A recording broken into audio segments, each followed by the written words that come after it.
पाकिस्तान से स्पेन, माल्टा और दुबई की रेजिडेंसी, वो भी नए पासपोर्ट और बगैर किसी ट्रैवल हिस्ट्री, ये कैसे मुमकिन हुआ, जानिए इस वीडियो में। तो दोस्तों, मेरा नाम अफजाल अहमद है, मैं एक फ्रीलांसर हूँ। 2007 से मैं ऑनलाइन काम कर रहा हूँ और इस टाइम मैं अपनी फैमिली के साथ स्पेन में रह रहा हूँ। इसके अलावा हमारे पास माल्टा और दुबई की रेजिडेंसीज भी हैं। तो अब सवाल ये है कि हमें ये रेजिडेंसीज कैसे मिली। तो इस वीडियो में मैं आपको मुकम्मल तफसीर बताऊँगा, हमने कौन से वीज़े अप्लाई किए, हमारा कितना खर्चा हुआ और हमें क्या मुश्किलात इस दौरान पेश आई। दोस्तों, जो सबसे पहले वीज़ा मैंने अप्लाई किया था, वो वीज़ा मैंने अप्लाई किया था दुबई का फ्रीलांस वीज़ा। तो दुबई का फ्रीलांस वीज़ा जो है वो ऑनलाइन अप्लाई होता है। आप gofreelance.ae पे जाएं और वहाँ पे जाकर आप ये वीज़ा अप्लाई कर सकते हैं, क्योंकि दुबई जो है यार, ये हमारे लिए एक नेमत से कम नहीं है। दुबई वो कंट्री है जो पाकिस्तानियों को बहुत आसानी से वीज़ा देता है, और कोई कंट्री इतना इजीली पाकिस्तानियों को एंटरटेन नहीं करती और वीज़ा नहीं देती, लेकिन दुबई बहुत आसानी से हमें वीज़ा देता है। आजकल थोड़ी सी मुश्किलात हुई हैं, लेकिन वो भी हमारे अपने लोगों की हरकतों की वजह से हुई है। अदरवाइज़ दुबई जो है वो आसानी से वीज़ा दे देता है। तो आप GoFreelance पे जाएँ और वहाँ पे जाके आप ये वीज़ा अप्लाई कर सकते हैं। 4 कैटेगरीज में वीज़ा मिलता है ये वाला, और मैंने उसमें से टेक कैटेगरी में ये वीज़ा अप्लाई किया था, क्योंकि मैं एक फ्रीलांसर हूँ और प्रोग्रामर हूँ, तो मैं ऑनलाइन काम करता था, तो मैंने टेक कैटेगरी को चूज़ की। अगर आप कंटेंट क्रिएटर हैं तो आप मीडिया कैटेगरी यूज़ करेंगे, इसी तरीके से। और अगर आप डिज़ाइनर हैं तो डिज़ाइन कैटेगरी चूज़ करेंगे। बहुत सारी तो नहीं, 4 कैटेगरीज हैं, तो आप 4 में से किसी भी एक कैटेगरी में ये वीज़ा अप्लाई कर सकते हैं। तो उसकी पूरी डिटेल बताऊँ तो पूरी वीडियो एक इसी फ्रीलांस वीज़ा के ऊपर बन जाएगी, तो वो मैं नहीं कर सकता। मैं ये करूँगा कि उसकी एक सेपरेट जो है वो फ्रीलांस वीज़ा के ऊपर एक सेपरेट जो है वो वीडियो जो है वो मैं बना दूंगा। तो दोस्तों, ये वीज़ा मैंने अप्रैल 2023 में अप्लाई किया था। 5 दिन के अंदर अंदर मेरा ये वीज़ा जो है वो अप्रूव हो गया था। हम देखें 5 दिन में कौन मुल्क जो है आपको वीज़ा देता है। 5 दिन में मेरा ये वीज़ा अप्रूव हो गया था, और उसके साथ ही जो है ना, इसका जो खर्चा है वो तकरीबन कोई 11,000 दिरहम के करीब मेरा खर्चा आया था।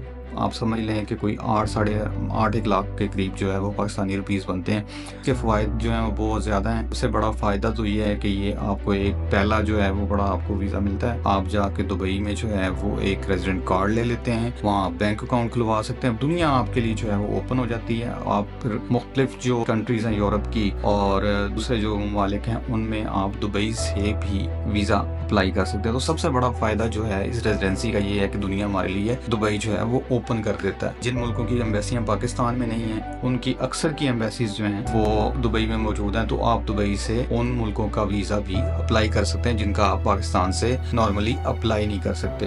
तो ये इसके बड़े एडवांटेजेस हैं। तो बहुत जल्दी ये वीज़ा लग जाता है। अगर आप फ्रीलांसर हैं, अगर आप कंटेंट क्रिएटर हैं, अगर आप डिज़ाइनर हैं, अगर आप इसी तरह के जो है कोई भी काम करते हैं, तो ये वीज़ा आप घर बैठे बहुत आसानी से ऑनलाइन इस साइट के ऊपर जाके आप अप्लाई कर सकते हैं। तो दोस्तों, ये था मेरा पहला वीज़ा, पहली रेजिडेंसी जो मैंने ली। और अब बात करते हैं दूसरी रेजिडेंसी जो इसके बाद मैंने ली, और वो है जी माल्टा। तो दोस्तों, दुबई की रेजिडेंसी के बाद जो है मैंने ये इसमें लगा हुआ था कि किसी तरीके से, मतलब यूरोप तो हर बंदे का ख्वाब होता है, तो मेरा भी ख्वाब था। तो मैं इस चीज़ में लगा हुआ था कि यार किसी तरीके से किसी यूरोपियन कंट्री का जो है वो वीज़ा मिल जाए। तो उसमें क्योंकि मैं एक फ्रीलांसर हूँ, तो हमारे लिए जो बेस्ट कैटेगरी सूट करती है वो डिजिटल नोमैड वीज़ा की करती है। जो most famous digital nomad visa की ऑप्शन थी वो मेरे पास पुर्तगाल की थी। लेकिन पुर्तगाल का प्रॉब्लम ये उस टाइम ये चल रहा था कि पुर्तगाल की अपॉइंटमेंट्स नहीं मिल रही थी। पाकिस्तान से तो बिल्कुल ही नहीं मिल रही थी ना। मतलब मैं अपॉइंटमेंट लेने की 3 माह कोशिश की, मुझे अपॉइंटमेंट नहीं मिली। और फिर जब मैंने पता किया तो पता चला कि जनाब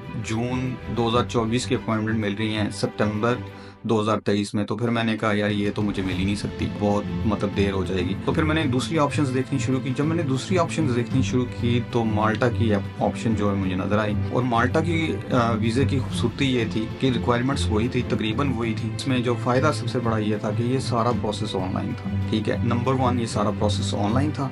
दूसरा, नंबर 2, आप अपनी फैमिली को साथ लेके जा सकते थे। तो ये मेरे लिए एक मतलब मैं तो खुश हो गया जब ये मुझे पता चला कि मैं अपनी फैमिली पूरी जो है एक ही दफ़ा साथ जा सकता हूँ। मैंने कहा ये बेस्ट है। और यूरोप का वीज़ा है, फैमिली जा सकती है, I am gonna do it. So मैंने ऑनलाइन जो है ना, मैंने फ़ौरन अपने डॉक्यूमेंट्स कंप्लीट करने शुरू कर दिए, और मैंने जब डॉक्यूमेंट्स अपने कंप्लीट किए और कंप्लीट करके और फिर मैंने जो है ना वीज़ा अप्लाई किया। तो बात है ये दिसंबर 2023 की, 22 दिसंबर 2023 को मैंने जो अपनी एप्लीकेशन डाली माल्टा के वीज़े की, और इसके मैं लिंक डाल देता हूँ। रेजिडेंसी माल्टा जो है ये इनकी वेबसाइट है, इसके ऊपर आप जाएं और वहाँ पे आपको सारी इन्फॉर्मेशन मिल जाएगी। तो रेजिडेंसी माल्टा पे जाके मैंने सारे फॉर्म फिल किए और वो इन्फॉर्मेशन सारी डाली और उनकी एप्लीकेशन मैंने फाइल कर दी। और ये मैंने एप्लीकेशन जब फाइल की 22 को मैंने फाइल की थी, 4-5 जनवरी को उन्होंने मुझे कहा कि आप फ़ी पे करें। मैंने फ़ी पे की। 28 फरवरी को दोस्तों मुझे अप्रूवल आ गया, कि मुझे ईमेल आई कि आपका अप्रूवल हो गया है। अब जब वो अप्रूवल देते हैं तो उसके बाद आपने इंश्योरेंस लेनी होती है, बाकी प्रोसेस, क्योंकि पाकिस्तान में एम्बेसी नहीं है तो आपको दुबई जाना होता है, और दुबई जाके वीज़ा लगवाना होता है, आपने वीज़ा स्टैम्प करवाना होता है फिजिकली अपने पासपोर्ट्स पे, तो फिर आपको दुबई जाना पड़ता है। तो जब मेरा अप्रूवल हो गया तो उसके बाद फिर हम दुबई गए, और पूरी फैमिली हम दुबई गए, और दुबई जाके हमने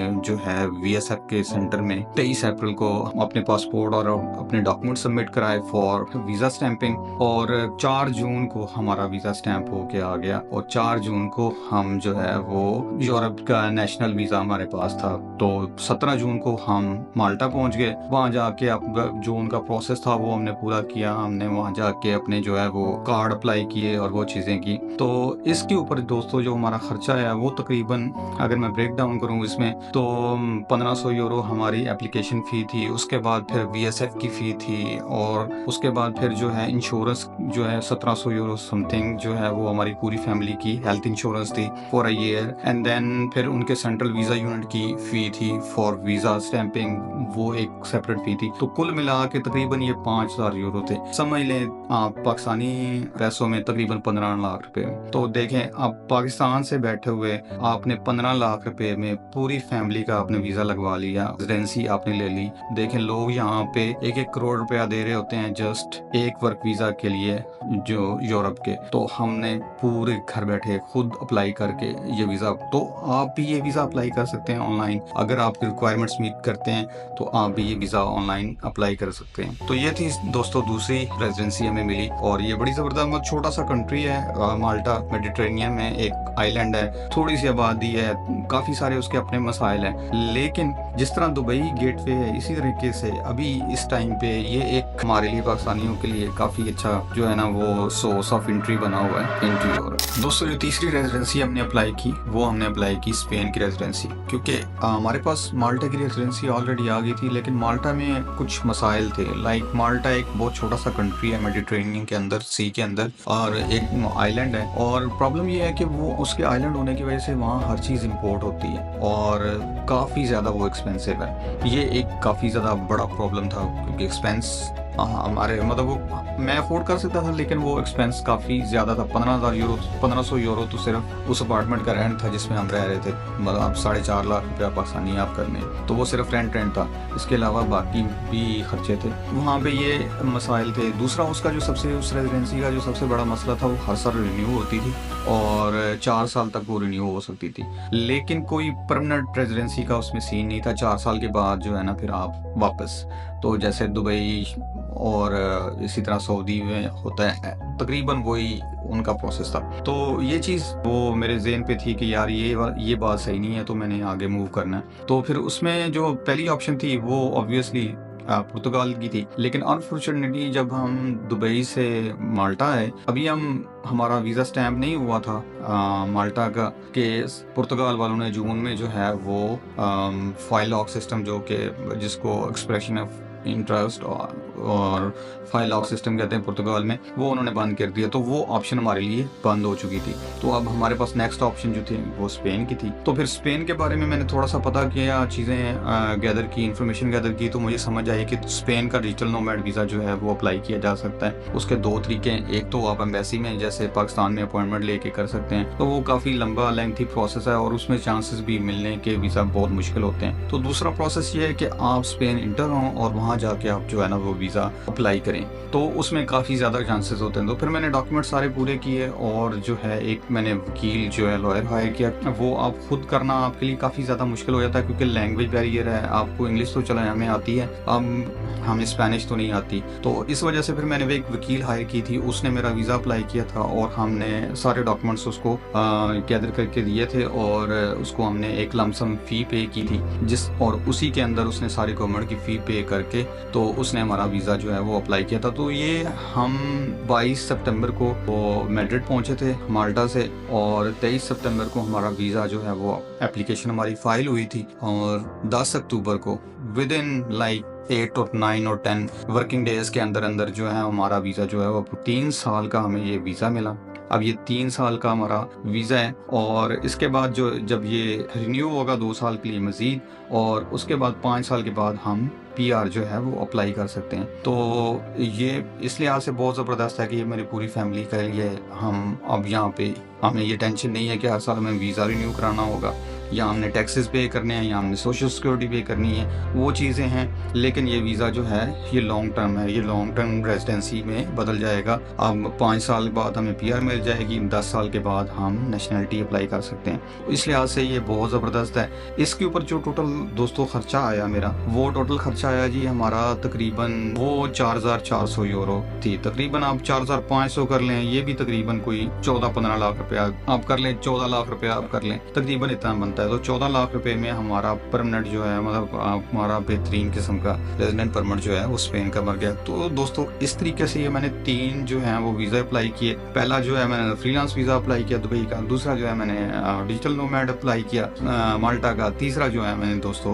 वो अप्लाई किया स्पेन का डिजिटल नोमैड वीज़ा। अल्हम्दुलिल्लाह अभी हम स्पेन में रह रहे हैं और अब मैं कोशिश करूंगा in the next few days मैं कोशिश करूंगा कि मैं जो है इनकी पूरी डिटेल जो है क्या क्या डॉक्यूमेंटेशन थी वो वाली वीडियोस बनाऊं। तो अगर आपने मेरा चैनल सब्सक्राइब नहीं किया तो काइंडली से सब्सक्राइब कर लें ताकि आप वो वाली वीडियोस जो हैं वो मिस ना कर सकें। और मैं एक और जो इससे पहले मैंने एक वीडियो बनाई थी क्यों मैंने जो है ये मूव किया, क्यों मैं पाकिस्तान से जो है वो बाहर मूव हुआ, तो वो वीडियो आप देख सकते हैं, मैं उसका लिंक शेयर कर रहा हूँ। ठीक है दोस्तों, होपफुली आपको मेरी वीडियो अच्छी लगी होगी। अगर आपको अच्छी लगी है तो इसे लाइक शेयर और सब्सक्राइब कर दें हमारे चैनल को और दुआओं में याद रखिएगा। मिलते हैं इंशाल्लाह नेक्स्ट वीडियो में। अस्सलाम वालेकुम।